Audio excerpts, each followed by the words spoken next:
High বন্ধুরা, নতুন একটা ব্লগ নিয়ে আসলাম আজকে আপনাদের সামনে। দেখুন, মাংস রান্নার নতুন ব্লগ সবাই করে, আমিও একটা ভাবলাম ভিডিও করে দেখি। সব কিছু জোগাড় করা আছে। আলুটা দিয়ে ভেজে নিলাম, বেশ একটু কড়া করে ভেজে নিলাম।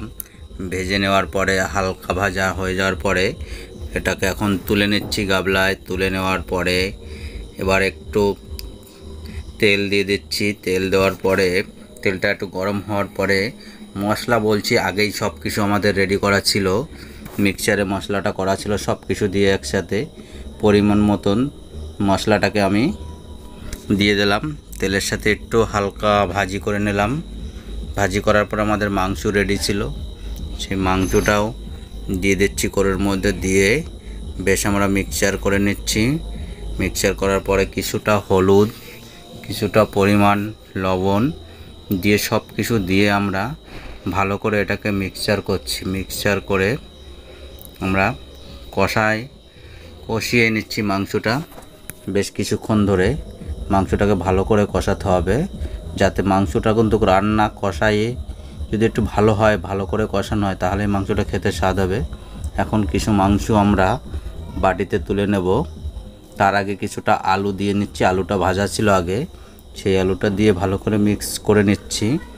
কষানো হয়ে যাওয়ার পরে আমরা কিছু মাংস টেস্ট করার জন্য বাটিতে তুলে নিলাম। কষানো মাংস খাওয়ার টেস্টই একটা খুব আলাদা। তারপরে যে মশলাটা ছিল কিছুটা, সেটার মধ্যে একটু জল দিয়ে সেটাকে একটু ধুয়ে দিয়ে দিচ্ছি ভালো করে। তারপরে আমরা আস্তে আস্তে পরিমাণ মতন যতটা জল লাগবে ততটা জল আমরা দিয়ে দিলাম। দেওয়ার পরে সেটাকে ভালো বেশ কিছুক্ষণ ধরে জ্বালালাম। জ্বালানোর পরে আমরা প্রায় হয়ে গেছে। এখন মিট মশলাটা মানে গরম মশলা সেটা দিয়ে একটু নাড়া দিয়ে নামিয়ে দিচ্ছি। এখন দেখো আমাদের রান্না কমপ্লিট। কারণ আমি কোনো দিন এরকম ধরনের ব্লগ করিও নি, আর প্লাস রান্নাও কোনো দিন করিনি। কিন্তু আজকে আমি কোনো জায়গায় যাইনি, প্লাস বাড়ি রয়েছি, তাই বললাম আজকের রান্নাটা আমিই করব। তাই আপনাদের দেখানোর জন্য ভাবলাম তাহলে অনেকেই ভিডিও করে, আমিও একটু ভিডিও করে দেখি, তাই ভিডিও করলাম। তোমরা যদি সবাই আমাকে সাপোর্ট করো, আরও অনেক রকমের ভিডিও দেখাতে আমি উৎসাহ হব। এই দেখো ওটা নিয়ে এসেছি, ওটা রেখে দিলাম। দেখো কালারটা কীরকম হয়েছে। যদি ভালো লাগে সবাই আমাকে একটু কমেন্ট করবেন, কমেন্ট করে জানাবেন। এখন আমরা খেতে বসে গেছি। খেতে মোটামুটি ভালোই হয়েছে রান্না। সোনামা দেখো আমাদের হাড় চাবিয়ে খাচ্ছে।